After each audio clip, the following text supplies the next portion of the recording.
श्री शिवाय नमस्तुभ्यम। हर हर महादेव, जय महाकाल। कैसे हैं आप सब? यह कार्तिक का महीना धीरे धीरे पूर्ण होने को है।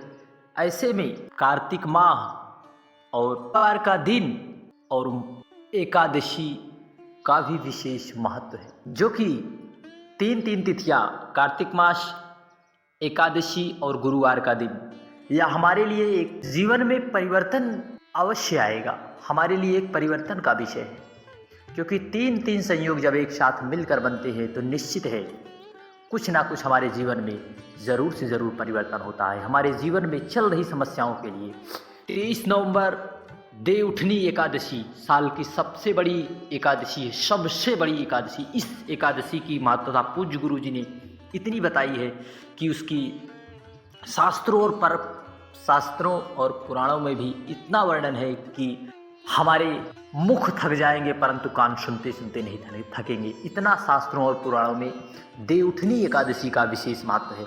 आपको साल की सबसे बड़ी एकादशी में लाल पीले कपड़े को संभाल कर रख लेना है।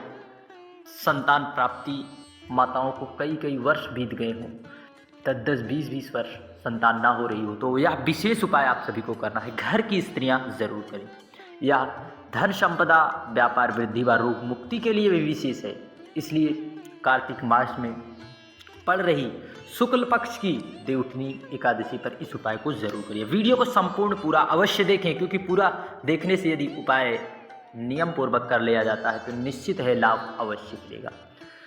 यदि व्यापार ना चल रहा हो तो निश्चित है आपको लाल पीले वस्त्र को अवश्य संभाल कर रखना है। कैसे रखना है, कहाँ पर हमें समर्पित करके कैसे उस वस्त्र को रखना है, इसकी संपूर्ण जानकारी वीडियो के अंत तक जरूर बने रहे।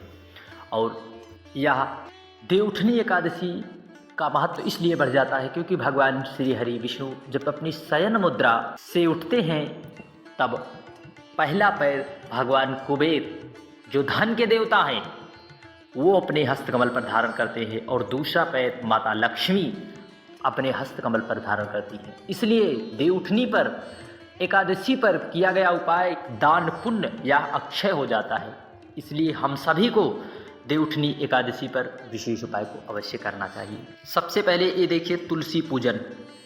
तुलसी पूजन में जो है लाल और पीले वस्त्र का ही विधान है। लाल वस्त्र, पीला वस्त्र, इन दो वस्त्रों को हमें संभाल कर रखना। पहले हमें पूजा करें, तुलसी विवाह ना कर पाए तो आपको इस वस्त्र को संभाल कर रखना है। संभाल कर रखना, इस वस्त्र को रख ले। यदि इस प्रकार से आपको दिखाने का प्रयास किया रहा है, लाल वस्त्र और पीले वस्त्र का ही विधान है, पीला वस्त्र, लाल वस्त्र, इन वस्त्रों को हमें संभाल कर रखना है।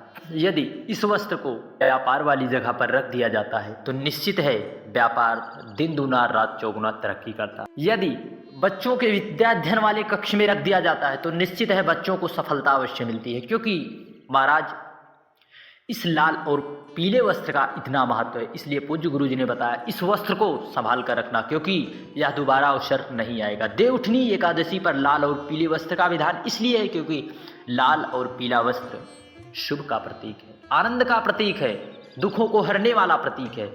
इसलिए लाल और पीले वस्त्र को संभाल कर रखिए जब तुलसी पूजन हो, क्योंकि देवउठनी एकादशी पर तुलसी पूजा का विशेष ही महत्व है। यदि किसी नारी गर्भ ना ठहरा हो, अर्थात संतान कई वर्ष बीत गए हों, संतान सुख उन्हें ना मिल पा रहा हो, बहुत जगह जगह से मन्नतें मांगकर माथा टेकते टेकते थक हार चुकी हो, डॉक्टरों के इलाज कराते कराते भी हार चुकी हो, तो एक बार इस उपाय को कर लीजिए। लाल और पीले वस्त्र को आप रखकर, जो तुलसी पूजन में लाल और पीला वस्त्र सम्मिलित किया जाता है, उस वस्त्र को रखकर उस कमरे में रख दिया जाता है तो निश्चित है गर्भ ठहरता है और बाबा की कृपा का प्रसाद संतान स्वरूप में उसे अवश्य मिलता है। एक बार इस उपाय का प्रैक्टिकल हम सभी को जरूर कर लेना है।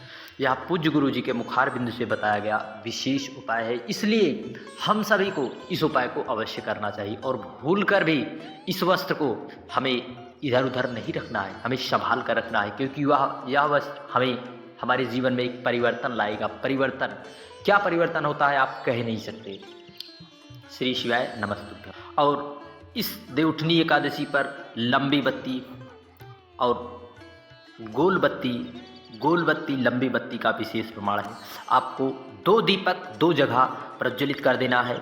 चौमुखी दीपक का भी विशेष जो है, इस तरह से जब आप तुलसी माँ का पूजन करेंगे, तुलसी के क्यारे में जाएंगे, वहाँ पर पहुँचकर हम सभी को लंबी बत्ती का दीपक का प्रयोग नहीं करना। धन संपदा वृद्धि निश्चित है। जो गोल बत्ती है, उसी गोल बत्ती का दीपक हम सभी को प्रज्वलित कर देना है। गोल बत्ती का दीपक प्रज्वलित करके हमें तुलसी महारानी का पूजन करना है बड़े विधि विधान से। और फिर वहीं पर दीपक प्रज्वलित करते समय हमें प्रार्थना कर लेना है कि हे माता, हम पर कृपा और करुणा कीजिए।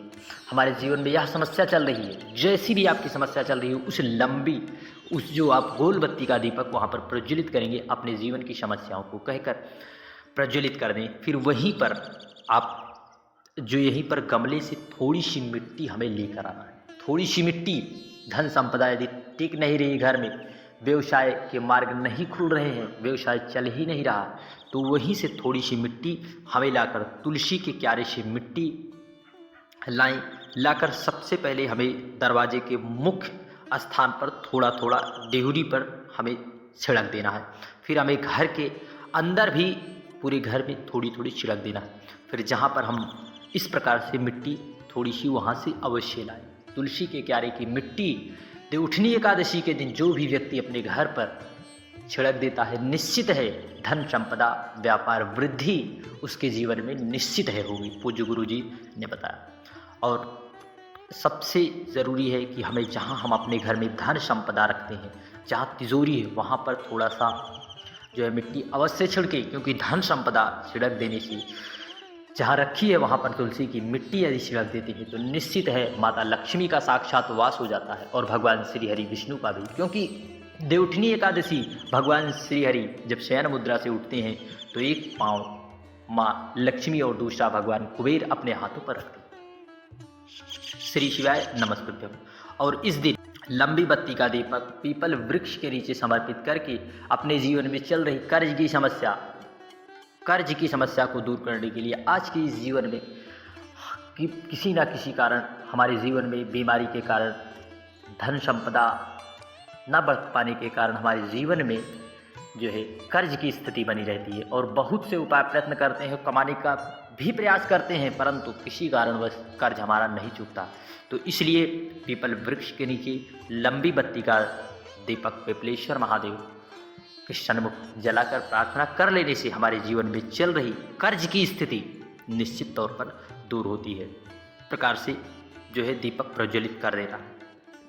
श्री शिवाय नमस्तुभ्यम। जय महाकाल। वीडियो की जानकारी उपयोगी लगे चैनल को सब्सक्राइब कर कमेंट में हर हर महादेव लिखना ना भूलें। इस तरह से पीला कपड़ा हमें लेना है और इस तरह से लाल कपड़ा हमें लेना है, इसी तरह से लेना है, और जो यहाँ पर तुलसी के क्यारे में लगा हुआ है उसी का हमें कपड़े को संभाल कर रखना है। श्री शिवाय नमस्ते।